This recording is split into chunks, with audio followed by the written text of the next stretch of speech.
कभी कभी आईपीओ को देखकर पहली फीलिंग्स में यही लगती है कि ये आईपीओ यार ऑलमोस्ट परफेक्ट है। और एग्री इंडस्ट्रीज़ के साथ भी कुछ ऐसा ही हुआ मेरे साथ।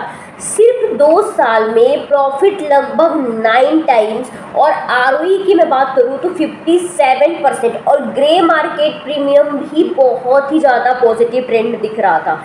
लेकिन आरएचपी पढ़ते वक्त मुझे एक ऐसा हिडन फैक्ट सामने आया जिसे लोग इग्नोर आसानी से कर देते हैं, लेकिन इन्वेस्टमेंट डिसीजन के लिए ये सबसे ज़्यादा इम्पॉर्टेंट पॉइंट है। तो क्या एग्री इंडस्ट्रीज अगस्त के स्ट्रॉन्गेस्ट आईपीओ में से एक है, या फिर नंबर सिर्फ आधी कहानी बता रहे हैं? तो चलिए नंबर्स, वैल्यूएशंस, बिजनेस और रिस्क के साथ ही इस आईपीओ को हम लेयर बाय लेयर डिकोड करने वाले हैं। तो चलिए स्टार्ट करते हैं। हाय, दिस इज पिंकी जायसवाल, और यहाँ पे हम फाइनेंस को सिंपल में समझते हैं। सबसे पहले हम बात करते हैं कि ये जो कंपनी है ये क्या करती है। तो एग्री इंडस्ट्रीज जो है 1993 मतलब 1993 से बैटरी रिसाइकलिंग और नॉन फेरर मेटल रिसाइकलिंग के बिजनेस में है। मतलब कंपनी जो है एंड ऑफ लाइफ जो बैटरीज होती है उसके जो मेटल और स्क्रैप्स को रिसाइकल करके हाई प्रायोरिटी अलॉय लीड बनाती है। ये प्रोडक्ट्स एनर्जी स्टोरेज, ई मोबिलिटी और केमिकल इंडस्ट्रीज में यूज़ होते हैं। आंध्र प्रदेश में की ये जो कंपनी है इसकी मैन्युफैक्चरिंग फैसिलिटी है, और प्रोडक्ट्स कई इंटरनेशनल मार्केट्स में भी एक्सपोर्ट होते हैं। सिंपल लैंग्वेज में बोलूँ तो कंपनी पुरानी बैटरीज को रिसाइकल करके उन्हें दोबारा से वैल्यूएबल इंडस्ट्री रॉ मटेरियल बनाती है। हर बिजनेस की कुछ स्ट्रेंथ होती है, लेकिन कभी कभी वही स्ट्रेंथ फ्यूचर का सबसे बड़ा रिस्क भी बन जाता है। और इसी बिजनेस मॉडल के अंदर एक ऐसी डिपेंडेंसी छुपी हुई है जो लॉन्ग टर्म इन्वेस्टर के लिए समझना बहुत ज़्यादा ज़रूरी है। तो उस पर हम अभी आगे थोड़ी देर में आएंगे। पहले हम बात करते हैं कि आईपीओ डिटेल्स के बारे में। तो एंकर इन्वेस्टर जो है 4 अगस्त से स्टार्ट हो रही है। आईपीओ जो ओपन हो रहा है वो 5 अगस्त, क्लोज हो रही है 7 अगस्त, और जो कि टेंटेटिव अलॉटमेंट डेट है वो 10 अगस्त की है, और टेंटेटिव लिस्टिंग डेट जो है 12 अगस्त की है। इसकी इशू साइज की बात करूं तो ये 425 करोड़ के आसपास है, और इसमें जो है 320 करोड़ फेस इशू है और बाकी जो है ऑफर फॉर सेल है। इसकी प्राइस बैंड की अगर मैं बात करूं तो 50 से 53 पर शेयर है। रिटेल इन्वेस्टर के लिए मिनिमम जो लॉट है 281 शेयर्स के है, और लगभग 14,893 का इन्वेस्टमेंट है। बात करते हैं कंपनी की फाइनेंशियल परफॉर्मेंस पर। तो सिर्फ 2 साल में रिवेन्यू जो है 463 करोड़ से बढ़कर 1159 करोड़ तक पहुंच गया है। प्रॉफिट भी 9 करोड़ से जंप करके 85 करोड़ तक हो गया है। ये ग्रोथ देखकर किसी भी इन्वेस्टर का अटेंशन जो है नेचुरली अट्रैक्ट होती है। इसकी अगर मैं आरओई की बात करूं तो 57% है, और आरओसीई की मैं बात करूं वो भी 47 से काफ़ी स्ट्रॉन्ग दिखते हैं। अगर आप सिर्फ ये नंबर्स देखते हैं और आपको ये आईपीओ अट्रैक्टिव लग सकता है, लेकिन इन्वेस्टिंग सिर्फ नंबर का गेम नहीं होता है। एक्सपीरियंस इन्वेस्टर और एक सवाल पूछते हैं, क्या ये ग्रोथ फ्यूचर में भी रिपीट हो सकती है? और इसी सवाल का जवाब ढूंढने के लिए हम बिजनेस की क्वालिटी, रिस्क और फैक्टर्स को समझने वाले हैं आगे। एक सेकेंड, अगर आप सिर्फ प्रॉफिट ग्रोथ और ग्रे मार्केट प्रीमियम देकर अगर अप्लाई का बटन प्रेस कर रहे हैं तो सबसे इम्पॉर्टेंट पार्ट अभी बाकी है जो हम आगे डिस्कस करने वाले हैं।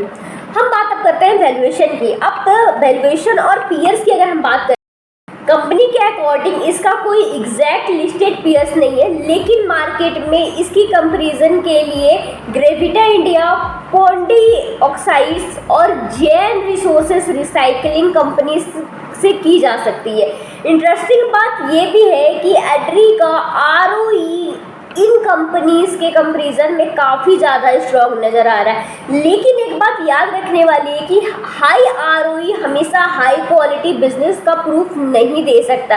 कभी कभी ये टेम्प्रोरी बिजनेस साइकिल्स का भी रिजल्ट हो सकता है। इसलिए सिर्फ एक रेशियो देखकर इन्वेस्टमेंट डिसाइड कर लेना सही अप्रोच नहीं हो सकता। हम बात करने वाले हैं जीएमपी की, ग्रे मार्केट प्रीमियम।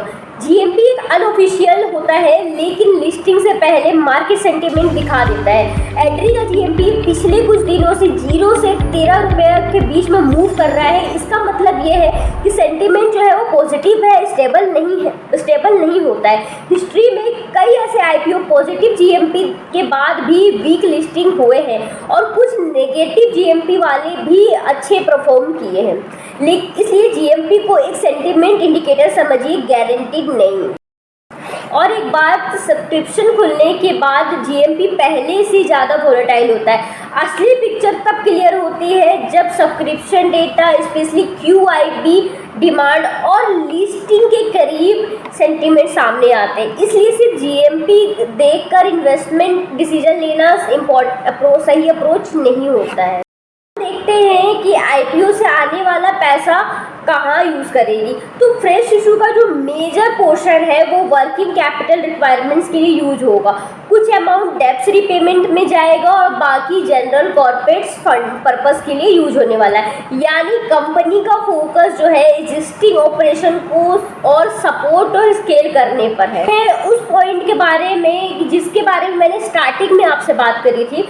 तो आप ऐसा सोचिए कि अगर आपकी इनकम का ज़्यादातर हिस्सा सिर्फ एक क्लाइंट से आए, कल वही क्लाइंट ऑर्डर्स कम कर दे, तो आपकी फाइनेंशियल प्लानिंग जिसमें कंसंट्रेशन रिस्क देखने को सामने मिला है।